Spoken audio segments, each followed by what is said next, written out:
ইমাম আহমদ ইবনে হাম্বল রহমতুল্লাহ আলাইহি। তার পুরো নাম আবু আবদুল্লাহ আহমদ ইবনে হাম্বল। 164 হিজরিতে বাগদাদে জন্মগ্রহণ করেন। 2 বছর বয়সে তার পিতা মারা যান। মা তাকে লালন পালন করেন।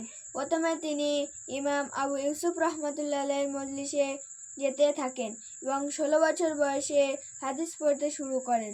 তিনি হাশিম, সুফিয়ান ইবনে ওয়াইনা ও অন্যদের নিকট হাদিস অধ্যয়ন করেন।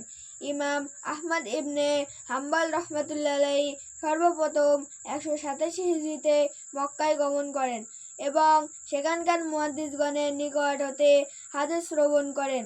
তারপর বাগদাদে ফিরে আসেন।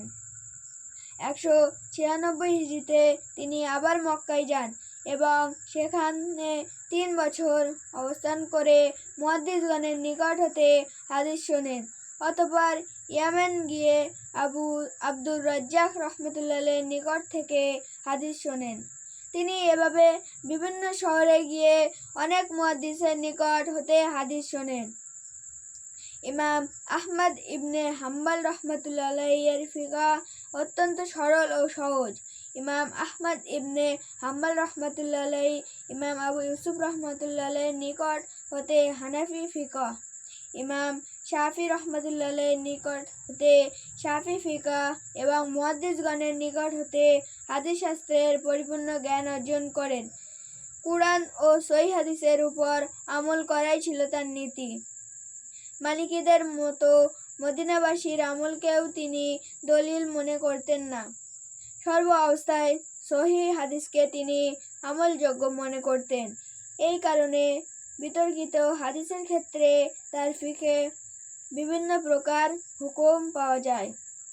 ইমাম আহমদ ইবনে হাম্বল রহমতুল্লাহ আলাইহির বিখ্যাত ছাত্র: 1 ইসহাক ইবনে ইব্রাহিম রহমতুল্লাহ আলাইহি, 2 আহমদ ইবনে মুহাম্মদ ইবনে হাজ্জাজ মুরুখি রহমতুল্লাহ আলাইহি, 3 আবু বকর আহমদ ইবনে মুহাম্মদ ইবনে হানি রহমতুল্লাহ আলাইহি, 4 আব্দুল্লাহ ইবনে ইমাম আহমদ রহমতুল্লাহ আলাইহি।